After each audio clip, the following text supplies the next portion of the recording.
بسم اللہ الرحمن الرحیم۔ شروع اللہ تعالیٰ کے بابرکت نام سے جو بڑا مہربان اور نہایت رحم فرمانے والا ہے۔ کل ہم نے ذکر کیا تھا حضرت رابعہ بصری کا۔ آج کی ویڈیو میں بھی ہم انہی کی زندگی کے اہم حالات اور واقعات بتائیں گے۔ گزارش ہے کہ ویڈیو کو توجہ اور انتہائی دھیان سے آخر تک لازمی سنیں تاکہ ان اللہ والوں کی باتوں کی تاثیر آپ کی روح میں اتر سکے۔ ایک مرتبہ حضرت رابعہ بصری نے کسی کو ہائے غم کی رٹ لگاتے ہوئے سنا تو آپ نے فرمایا کہ ہائے غم نہ کہو بلکہ ہائے بے غمی کہہ کر نوحہ کرو، کیونکہ اگر تم میں غم ہوتا تو تم میں بات کرنے کی سکت نہ ہوتی۔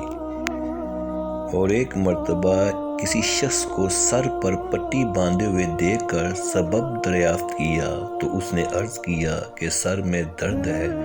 آپ نے پوچھا کہ تمہاری عمر کتنی ہے؟ اس نے کہا 30 سال۔ پھر سوال کیا کیا تو نے 30 سال کے عرصے میں کبھی صحت مندی کے شکرانے میں تو پٹی باندھی نہیں اور صرف ایک یوم کے مرض میں شکایت کی پٹی باندھ کر بیٹھ گیا؟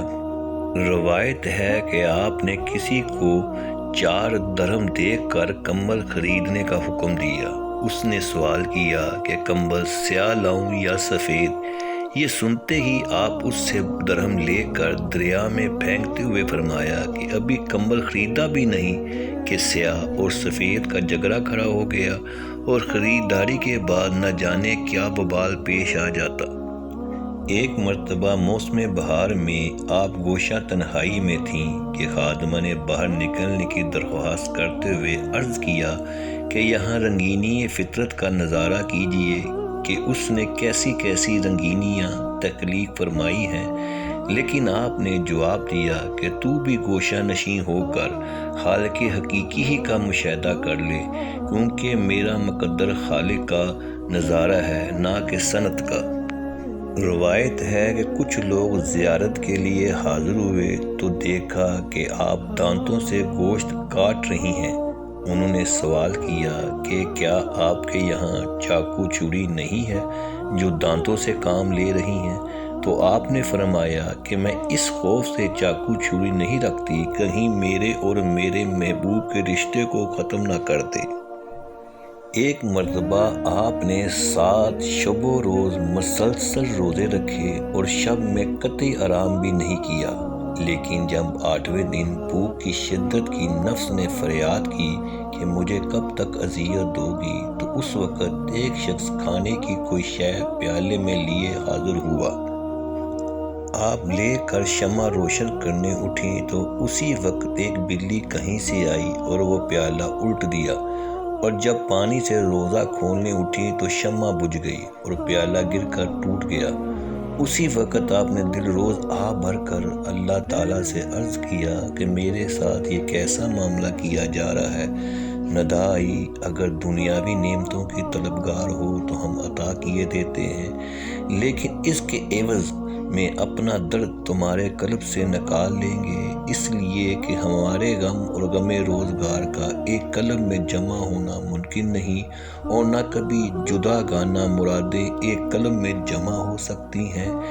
یہ ندا سنتے ہی دامن امید چھوڑ کر اپنا قلب حب دنیا سے اس طرح خالی کر لیا کہ جس طرح موت کے وقت مرنے والا امید زندگی ترک کر کے قلب کو دنیاوی تصورات سے خالی کر دیتا ہے۔ اور اس کے بعد آپ بھی دنیا سے اس طرح کنارہ کش ہو گئیں کہ ہر صبح یہ دعا کرتی کہ اے اللہ مجھے اس طرح اپنی جانب متوجہ فرما لے کہ اہل جہاں مجھے تیرے سوا کسی کام میں مشغول نہ دیکھ سکیں۔ کچھ اہل اللہ حاضر خدمت ہوئے تو آپ نے سوال کیا کہ خدا کی بندگی کیوں کرتے ہو؟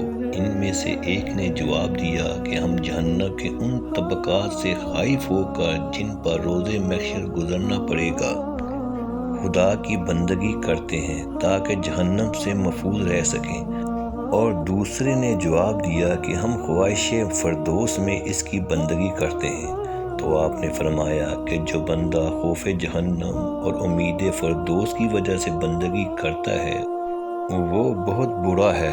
پھر آپ نے فرمایا پہلے ہمسایہ بعد میں اپنا گھر، اس لیے ہماری نظروں میں فردوس و جہنم ہونا نہ ہونا برابر ہے، کیونکہ عبادت الہی فرض عین ہے، اور اگر اللہ تعالیٰ فردوس و جہنم کو تخلیق نہ کرتا تو کیا بندے اس کی بندگی سے منکر ہو جاتے؟ اس سے معلوم ہوا کہ بیم و رجا سے ہٹ کر بلا واسطہ اس کی پرستش کرنی چاہیے۔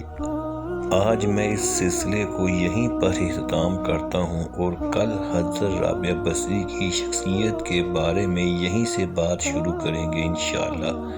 میری دعا ہے کہ اللہ تعالیٰ میری اور میرے سننے والوں کی ان نیک بندوں کے صدقے بخشش فرما دے، آمین ثم آمین۔